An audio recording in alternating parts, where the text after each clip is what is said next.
A lot in the last couple of weeks. It's been a long couple of weeks. So let's go ahead and start with prayer, and we'll dive in. Heavenly Father, you are the God of all comfort. Truly, you are the consolation of Israel. You are the one who knows our hearts. Jesus truly is a man of sorrows and acquainted with grief. There is no pain that we feel that you actually don't know deeper. Father, I ask for grace this morning. I ask for encouragement and for peace. Father, would your word come and bind up broken hearts? Would it deal with sin? Would it humble us and prepare us, Father, for the week ahead? Would you be glorified in this process? God, I thank you for this time and this people and this word. In Christ's name, amen. So I was reading a commentary on the book of Job recently, and one of the chapters was titled, "A Useless Sermon from a Kind Friend." That's the verdict that we're hoping to avoid this morning. There's a lot that goes into thinking about a sermon following what you guys have been through. So I actually want to stop for a minute and recognize a few things and own up to them up front so that we enter into looking at the passage properly. So the first thing that we need to know, and that you need to know from me, is that I do not know what you're feeling. I can't pretend to know what you're feeling. I can imagine some of the categories of what your struggling might be, but if I was to stand up here and tell you I know exactly how you're feeling, it wouldn't be true. I've had my own struggles, my own suffering in life, nothing like this. Yours is precise and it's painful. So don't hear me saying that. And there's a lot of different ways that people process and wrestle with grief. It is very, very possible that somebody here this morning is just weary, worn out by grieving. The weight of it all, the way it just seems to cascade over and over and over again in your own soul, you could be dealing with weariness. It's very, very possible that you're wrestling with questions. Questions for God, questions for others, questions about circumstances. It's also entirely possible that you're angry.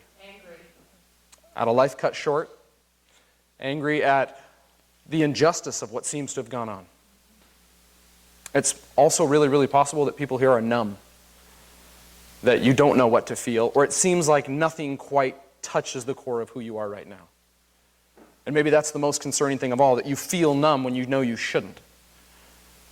You may be wrestling just with a deep and abiding sense of loss, a jagged absence. There's a huge variety of ways that you could be feeling. You may be feeling all of these or none of these. But what won't do is for us to pretend like nothing's happened. You can't show up to church this morning and pretend it's all bubbles and unicorns and rainbows, because it's not. And that honesty is actually really, really important. I spoke with a friend who has been through immense amounts of suffering. He's actually written a book on it. And I asked, what one or two things should I say or not say?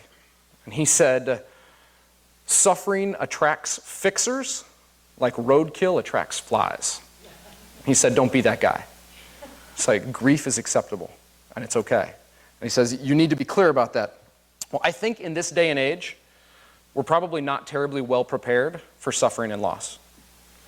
So in past cultures, suffering and loss and endurance and perseverance were glorified. Glorified in songs, glorified in their heroes and in their stories, and that seems to have faded in our culture. Any kind of suffering, any kind of pain, we have a medication for it. We drown the pain in entertainment. What we don't do is face up to it. And what that means is when we are confronted with deep and abiding pain, the sense of disorientation is even stronger. Christian wrote an article trying to deal with this whole happy-clappy Christian mentality, this idea that Christians should only smile and can never be sad. And the title of his article was, "What Can Miserable Christians Sing?" I actually think that's an awesome question. And in fact, if we were going to rework it just a little bit for this morning, I would ask the question, where can a miserable Christian turn? And the answer is the Psalms. You've got to go to the Psalms. That's why we're at Psalm 13 today. One writer says that the Psalms are merely journeys from orientation to disorientation, feeling like the world has shifted and everything has moved, back to a final and deeper reorientation. Hopefully the Psalms will do that for us this morning. There's one other thing we need to know about the Psalms. The Psalms function as a pressure relief valve for the soul. John Calvin calls the Psalms an anatomy of all the parts of the soul. Joy and sorrow, smiles and tears and praise and glory and suffering and pain, all of it spread throughout the Psalms. And if you can't decide if the Psalms are songs or prayers, then that's fitting, because they're very, very clearly both. So we're going to look at a song and a prayer all wound into one this morning, Psalm 13. And I want to read it one more time. And I'm going to read it slow, because I want the words to echo for a minute. I want you to hear them. Psalm 13. How long, O Lord, will you forget me forever?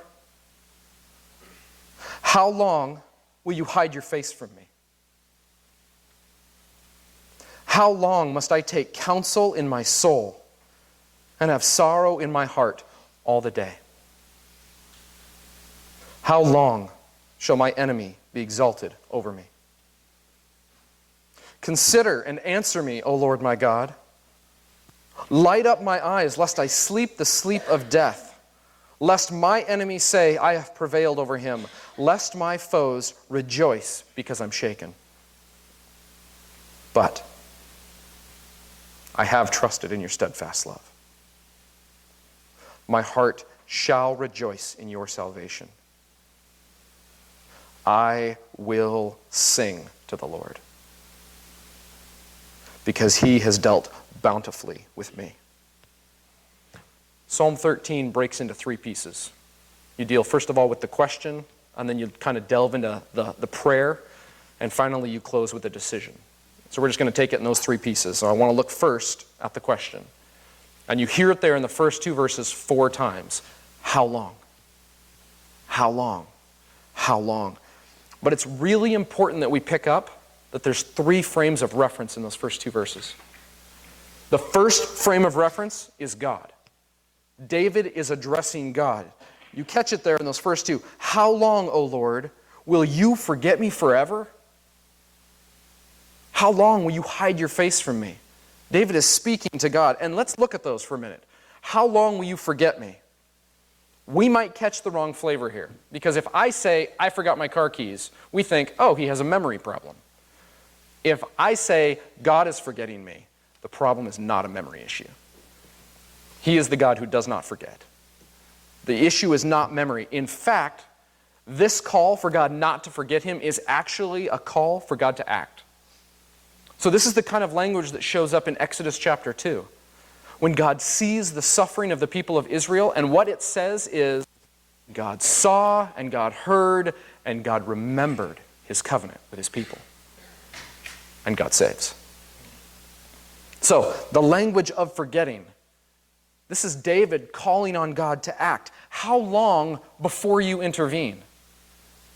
How long are you going to leave me here on my own? It's almost the sense of abandonment. You see it in that lack of activity. David wants to know, where is your action? When are you going to step in? And that's general. David needs that rescue. But the next line cuts right to the heart. How long will you hide your face from me? There is such a personal sense of pain wrapped up in that sentence. How long are you going to hide your face from me? Job asks the same question. Literally, the exact same question. David is looking for God and his face. His face is wrapped up in this idea of blessing and presence. He wants God's presence here. It's almost as though you imagine that David is saying, if I have your presence, your face, if you go with me, I can get through it. But he doesn't have that sense. How long, O Lord, will you hide your face from me? And this is not just a random one-off line. This idea of God's face is woven into the very fabric of Israel. Whether it's Moses, who sees God on the mount, or asks to see his face and can only behold his glory from behind. It's so good, it's so bright. When a worshiper comes to the temple and offers a sacrifice, what does the priest say? The Lord bless you and keep you. The Lord cause his face to shine upon you and give you peace. The blessing of God's presence is what David longs for, and it's what he doesn't have. The sense is gone. And I think it overwhelms him, because he turns from addressing God directly to now looking into his own soul. First part of verse 2. How long must I take counsel in my soul and have sorrow in my heart all the day? Do you catch the depth there? How long must I take counsel in my soul? The idea is actually one of loneliness. David, a king surrounded by counselors, the only one he hears talking is himself to his own soul. He's lonely. He longs for God, and his sorrow threatens to eat him up, to have sorrow all the day. This is deep despair. David is overwhelmed. And he's asked God how long till he intervenes, how long till he has his presence, how long am I going to be like this, how long will this pain exist? And then his eyes look up and look out, and the circumstances now threaten to overwhelm him, because he has enemies. How long shall my enemy be exalted over me? Now, I do want to say that David's vision of enemies might be a little bit different than ours. He functions as the king of Israel. So we may be looking at a national threat. We may be looking at people within the palace threatening him or plots to kill him. It may be those of his own household who are rising up against him. We don't know the context of Psalm 13. What we do know is David's line. How long is the enemy going to have victory? How long will they prevail over me? David's crying out. That question echoes and echoes and echoes. And I actually want to stop for just a second and think about David's question, because it's a really good one. David says, how long? What he doesn't say is why. So if you think about anybody you've known who's gone through suffering, watch it on the news, think back to 9/11, whatever that thing is, the first question that everybody asks is why? Why would God allow this? Why could this go on? Why did that person get cancer? Why is God doing this to me? But David doesn't jump to that question, and I actually think there's some wisdom there. Because asking the why question is sometimes a question that I don't think we're ready to deal with. I am not saying at all that I don't think God has a purpose in those things. I absolutely think he does. I don't think we're ready to hear it. And when you ask the question, how long, what it does is it takes the purpose angle. That question of, God, what is your purpose? What are you doing? And it actually sets it aside for a little while. And the question of how long has some built-in assumptions. It assumes there's an end. It assumes that it ought not to be like this. This is not how things are supposed to be.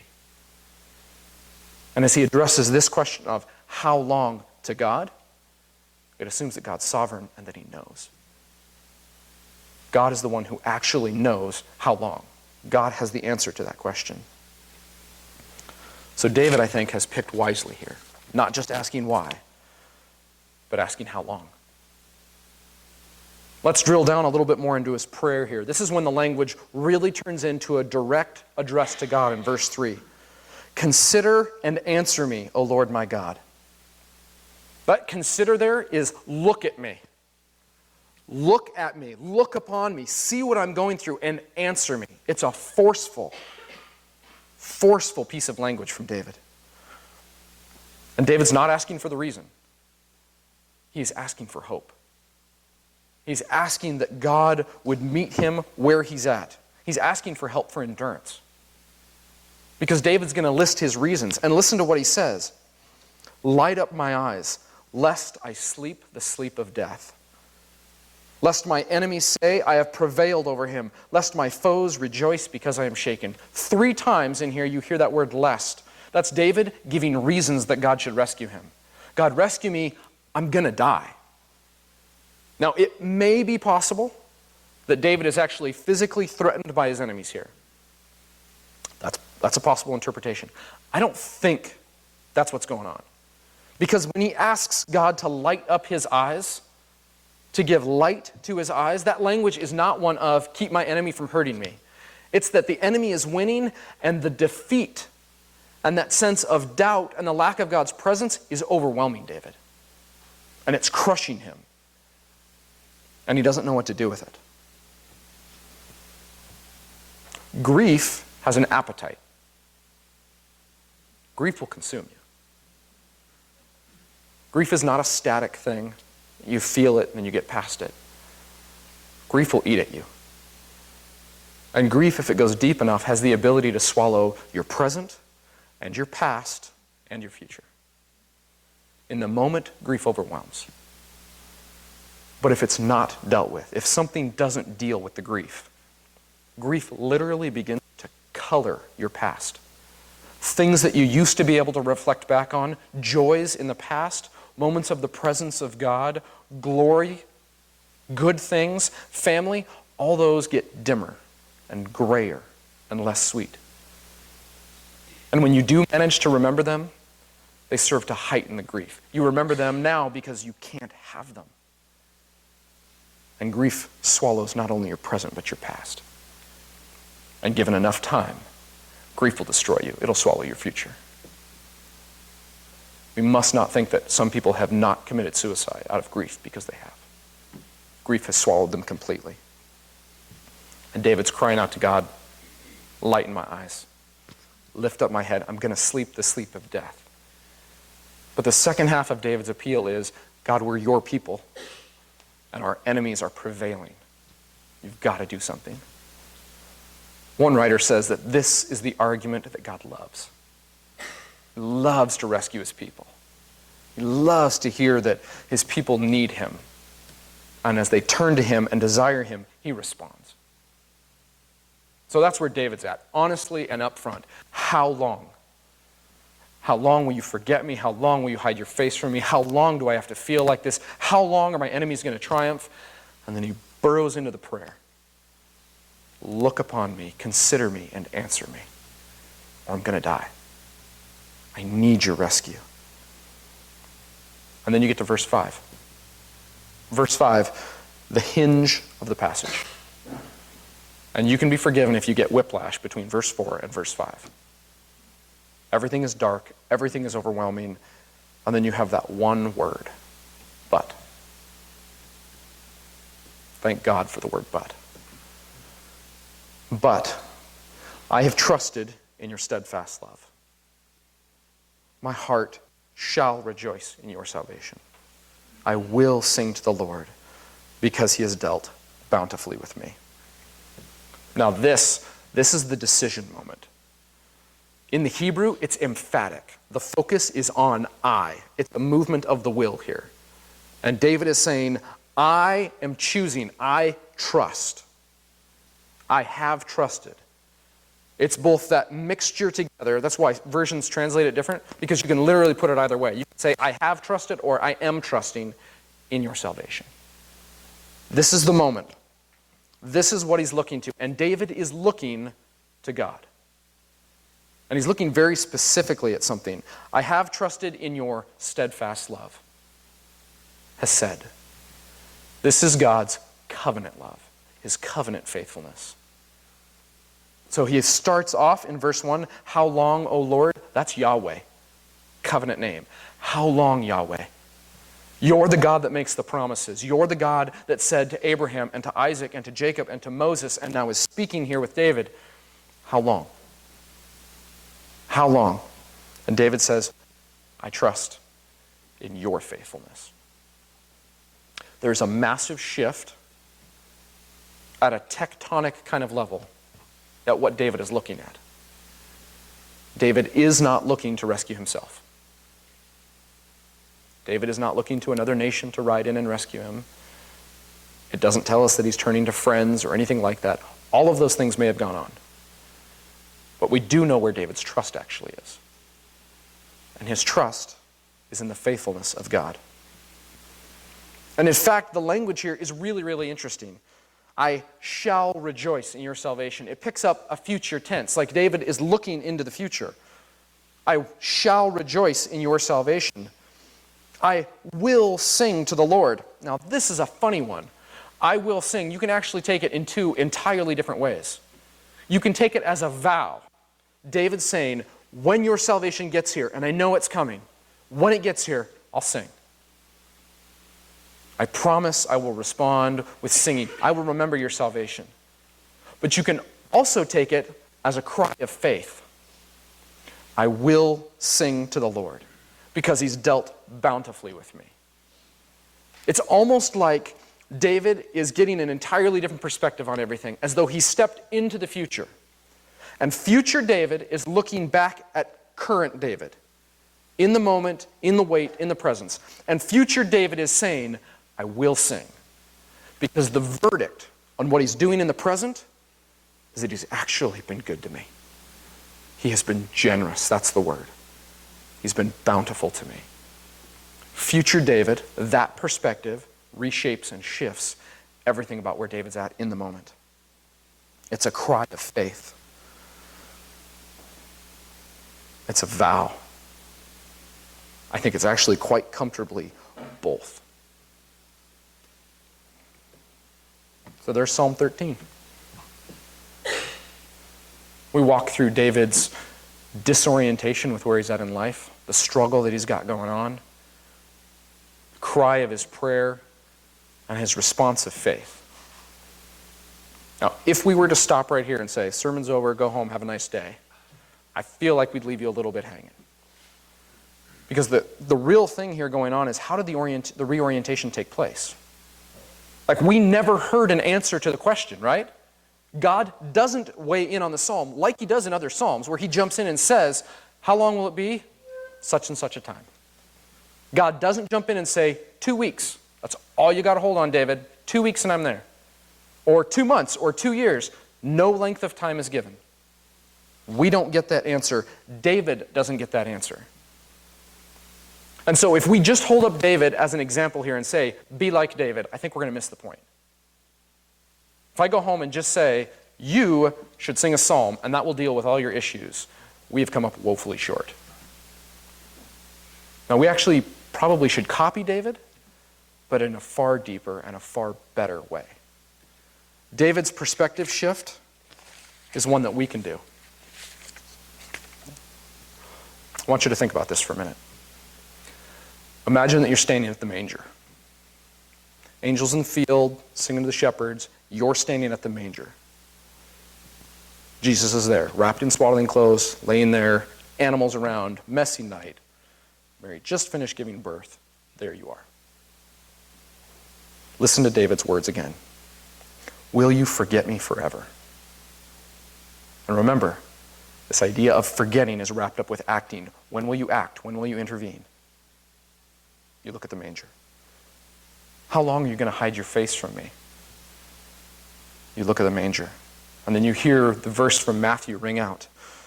They'll call his name Emmanuel, which means God with us. Or imagine now that you're standing in the garden, right? You're at Gethsemane. And listen to David again. How long must I take counsel in my soul and have sorrow in my heart all the day? Or again, light up my eyes lest I sleep the sleep of death. And then you hear Jesus. I am sorrowful, even to the point of death. In the garden. Now imagine that you're standing at the cross. Standing at the foot of the cross. And you hear David's words again. God, you've got to act lest my enemy be exalted over me. Lest my enemy say, I have prevailed over him. Or even those opening lines. How long will you forget me? How long will you hide your face from me? And as you look at the cross, you hear Jesus speak again. My God, why have you forsaken me? Now you're standing at the empty tomb. And as you stand at the tomb, imagine the words of 1 Corinthians. Death is swallowed up in victory. Now hear David's words. Darn it. I trust in your steadfast love. I will sing because he's dealt bountifully with me. Grief may have an appetite. Totally does. But when it comes to the Son, grief is bitten off more than it can chew.